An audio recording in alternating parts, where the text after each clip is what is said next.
ಹಿಂದೂಗಳ ಹತ್ಯಾಕಾಂಡದ ಬಗ್ಗೆ ಸಚಿವರ ಡಬಲ್ ಸ್ಟ್ಯಾಂಡರ್ಡ್ ಮಾತಾ ಇದು. ದೇಶದಲ್ಲಿ ಬೇಹುಗಾರಿಕೆ ಫೇಲ್ಯೂರ್ ಇದೇ ಮೊದಲಲ್ಲ. ದೇಶದಲ್ಲಿ ಬೇಹುಗಾರಿಕೆ ಫೇಲ್ಯೂರ್ ಆಗಿರೋದು ಇದೇ ಮೊದಲಲ್ಲವಂತೆ. ID ಕಾರ್ಡ್ ನೋಡಿ ಗುಂಡು ಹೊಡೆದ್ರು ಅಂತ ಹೇಳ್ತಾರೆ. ಉಗ್ರರು ಮುಸ್ಲಿಮರನ್ನ ಕೊಂದೇ ಇಲ್ವಾ ಅಂತ ಹೇಳಿ RB ತಿಮ್ಮಾಪುರ ಮಾತಾಡಿದ್ದಾರೆ. ಐಡೆಂಟಿಟಿ ಕಾರ್ಡ್ಗಳನ್ನು ನೋಡಿ ಗುಂಡು ಹೊಡೆದ್ರು, ಹಿಂದೂ ಅಂತ ಗೊತ್ತಾದರೆ ಆಮೇಲೆ ಗುಂಡು ಹಾರಿಸಿದ್ರು ಅವರು ಅಂತ ಹೇಳ್ತಾ ಇದ್ದಾರೆ. ಹಾಗಾದರೆ ಉಗ್ರರು ಈ ಒಂದು ದಾಳಿಯಲ್ಲಿ ಮುಸ್ಲಿಮರನ್ನ ಸಾಯಿಸಲೇ ಇಲ್ವಾ, ಕೊಂದಿಲ್ವಾ ಅಂತ ಹೇಳಿ RB ತಿಮ್ಮಾಪುರ ಮಾತಾಡಿದ್ದಾರೆ. ಉಗ್ರ ಹತ್ಯೆಗೂ ರಾಜಕೀಯ ಲೇಪವನ್ನು ಇಲ್ಲಿ ಹಚ್ಚಲಾಗ್ತಾ ಇದೆಯಾ ಸಚಿವರಂತ ಮಾತಾಡಿದ್ದಾರಾ? ದೇಶಕ್ಕೆ ಗಂಡಾಂತರ ಬಂದಾಗ ನೋವನ್ನು ವ್ಯಕ್ತಪಡಿಸಬೇಕು, ಅದು ಬಿಟ್ಟು ಹಿಂದೂಗಳನ್ನೇ ಹುಡುಕಿ ಕೊಂದರು ಅಂತ ಹೇಳ್ತಾರೆ. ಮೃತ ಮಂಜುನಾಥ ಪತ್ನಿಯೇ ಮುಸ್ಲಿಮರು ಸಹಾಯ ಮಾಡಿದ್ರು ನಮಗೆ ಅಂತ ಹೇಳಿದ್ದಾರೆ. ನನ್ನ ಮಗನನ್ನು ಬದುಕಿಸಿದವರೇ ಮುಸ್ಲಿಮರು ಅಂತ ಅವರು ಹೇಳಿದ್ದಾರೆ.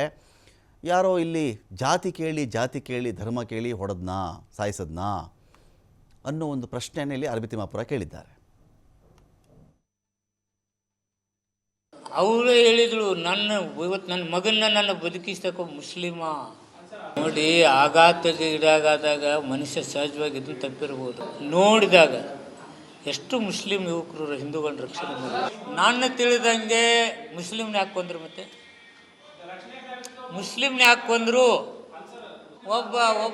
ಒಬ್ಬ ಮಿಲಿಟ್ರಿ ಮನುಷ್ಯನ ಮುಸ್ಲಿಮ್ ಯಾಕೆ ಹೇಳು ತಪ್ಪು ಹೇಳಿದಾನೆ? ಯಾರ ನೀವು ಹೊಡೆದು ಓಡಿ ಹೋಗ ಜಾತಿ ಕೇಳ್ಕೊಂಡು ಹೊಡೆಯೋಕ್ಕಾಗತ್ತೇನ? ನೀನೇ ಪ್ರಾಕ್ಟಿಕಲ್ ಯೋಚನೆ ಮಾಡಿ. ಹೊಡೆಬಿಡಂಗೆ ಹೊಡಿತಾನೆ, ಓಡಿ ಹೋಗ್ತಾನೆ. ಅವ್ನು ನಿಂತ್ಕೊಂಡು ಕೇಳಿ ಹೊಡೆಯಟ್ಟು ವ್ಯವಧಾನ ಯಾರಿಗಿರೋದು? ಅವರು ಹೇಳಿದ್ರು, ಇವತ್ತು ನನ್ನ ಮಗನ ಬದುಕಿಸ್ತಕ್ಕ ಮುಸ್ಲಿಮ. ನೋಡಿ, ಆಘಾತಕ್ಕೆ ಈಡಾಗಾದಾಗ ಮನುಷ್ಯ ಸಹಜವಾಗಿ ಇದನ್ನು ತಪ್ಪಿರ್ಬೋದು. ನೋಡಿದಾಗ ಎಷ್ಟು ಮುಸ್ಲಿಂ ಯುವಕರು ಹಿಂದೂಗಳನ್ನ ರಕ್ಷಣೆ ಮಾಡಿ. ನಾನು ತಿಳಿದಂಗೆ ಮುಸ್ಲಿಮ್ನ ಯಾಕೆ ಕೊಂದ್ರು? ಮತ್ತೆ ಮುಸ್ಲಿಮ್ನ ಯಾಕೆ